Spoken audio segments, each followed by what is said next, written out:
compreender a metáfora biológica para a criação dos algoritmos genéticos. Segundo objetivo da aula de hoje, pessoal, entender a estrutura e o funcionamento lógico de um algoritmo genético.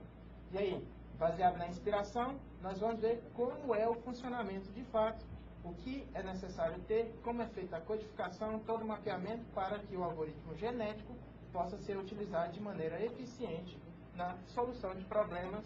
Ainda na introdução, para John Holland, a incorporação das características naturais, esse 1975, pessoal, o ano dos algoritmos genéticos, foram propostos por John Holland. Então, para ele, a incorporação das características naturais da evolução em um computador poderia produzir uma técnica para solucionar problemas. Então, isso é bem interessante porque, mais uma vez, inspirado na natureza, mas é inspirada na teoria do Charles Darwin da evolução das espécies, que diz mais ou menos que aqueles indivíduos mais bem adaptados ao meio, têm maior probabilidade de sobrevivência do que os menos adaptados.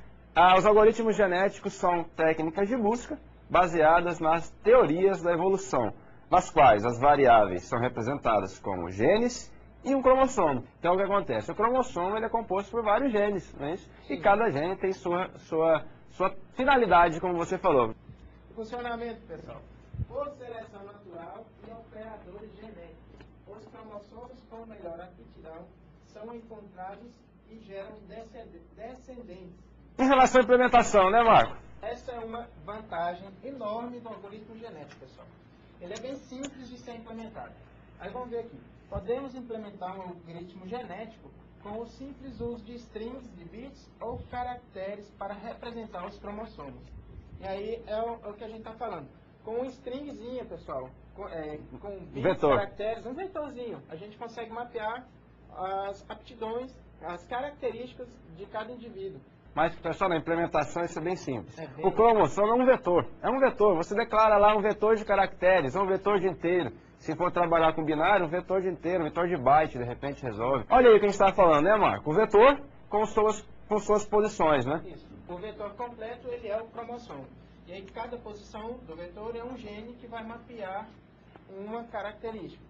Um mecanismo, então as características do algoritmo genético, ele é basicamente um mecanismo que em curto prazo, os melhores indivíduos, os melhores cromossomos, têm maior probabilidade de sobreviver. E, em longo prazo, os melhores têm maior probabilidade de ter descendência. E aí quem define isso é a gente, né? Como que é feito, quem é melhor adaptado ou menos mal adaptado, é a gente que define isso através de uma funçãozinha matemática que a gente vai ver mais para frente. A estrutura, então, do algoritmo genético. A gente precisa definir uma população de cromossomos. Lembrando, pessoal, cromossomo é um vetor, então uma população de cromossomos vai ser uma matriz.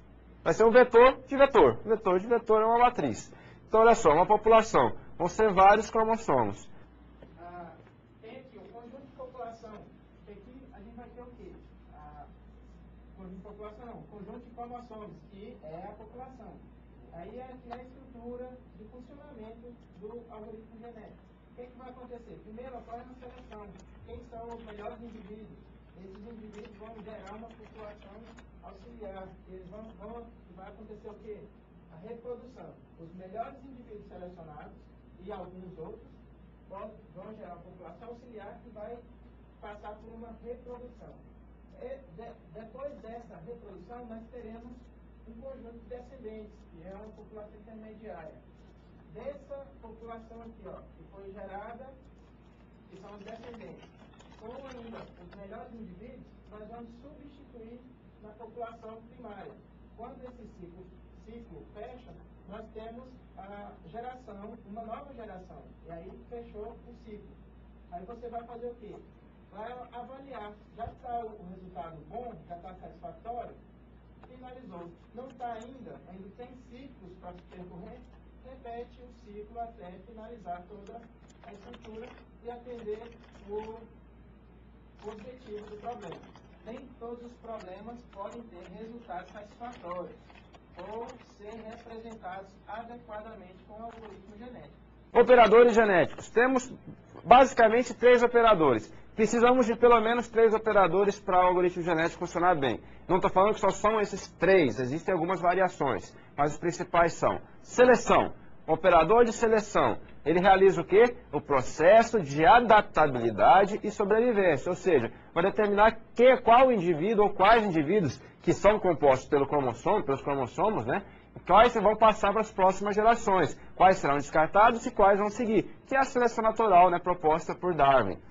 A gente tem ainda o operador genético de cruzamento, que é o que vai determinar quando dois indivíduos vão cruzar e gerar descendentes, né? Então representa o acasalamento entre os indivíduos, pega dois indivíduos que têm características próprias, que estão representadas nas suas características genéticas, que estão armazenadas dentro de um cromossomo, e vai cruzar as suas características genéticas, gerando indivíduos com características dos pais. E aí o que acontece?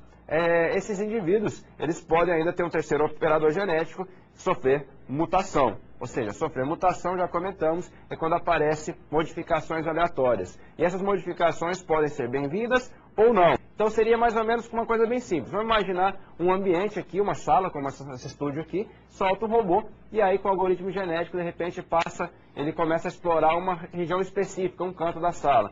E de acordo com as informações que ele tem até aquele momento, ele sabe que aquelas cantinhos ali é o melhor lugar. Mas, de repente, com as mutações, ele vai descobrir que existe outro lugar melhor e vai permitir que ele vá até lá para explorar lá. Então, a mutação vai permitir ampliar o espaço de busca, né, Marco? Tem que ser utilizado com cuidado, pessoal. A mutação, ela permite sair do mínimo local, permite enxergar novos horizontes e aí chegar em soluções melhores. Só que se você utilizar um índice, uma taxa de mutação muito alta, vai acontecer o quê? Uma degeneração das gerações. Você vai perder os indivíduos com as melhores qualidades. E passa a ser uma busca aleatória. E aí, pois é, assim, deixa de ser uma busca direcionada. Assim como os cruzamentos. Se for cruzamento, cada gene intercalado, tipo, pega o gene 1 do pai 1, o gene 2 do pai 2, aí também passa a ser aleatório. Eu comecei a falar isso aqui, eu acho que não entenderam, mas vão entender na sequência, quando a gente começar a falar de cruzamento, a gente volta com esse comentário para ficar mais claro. Claro, Alexandre. Destacam-se 3 grupos: amostra direta, amostragem aleatória, simples ou equiprovável, e amostragem estocástica. Amostragem direta, Alexandre, como que é mesmo? Amostragem direta, Marco? Sim. Amostragem direta é quando você define quais indivíduos, a posição, né, que vai ser já passar de uma geração para outra. Vamos imaginar o seguinte: vamos imaginar que você tem os indivíduos, você vai ordená-los. Certo. Vai ordená-los, esses indivíduos. Então vamos colocar a ordem decrescente, por exemplo, que os 5 melhores indivíduos sempre vão ser selecionados. Então pode ser uma amostragem direta. A gente tem ainda outras amostragens, como a aleatória simples ou equiprovável, né, que é através de random, né? Sim. Random, então você joga, tipo, tem uma população de 0 a 20, então vai sortear números de 0 a 20 aleatoriamente e vão ser selecionados. Então, essa amostragem aleatória simples, ela pode ser perigosa, porque acaba que não necessariamente vai explorar as características, selecionar aqueles indivíduos mais bem adaptados, né? Porque vai ser aleatório.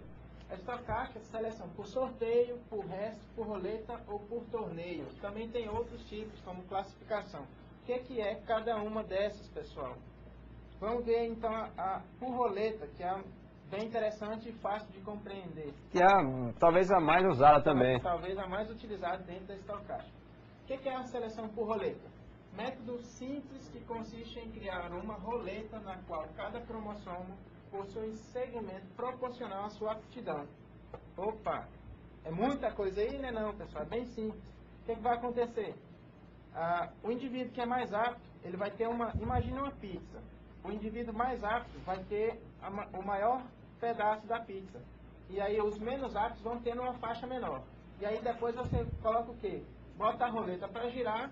Quando ela parar, você sorteia esse indivíduo. O que vai acontecer? Seleciona um indivíduo.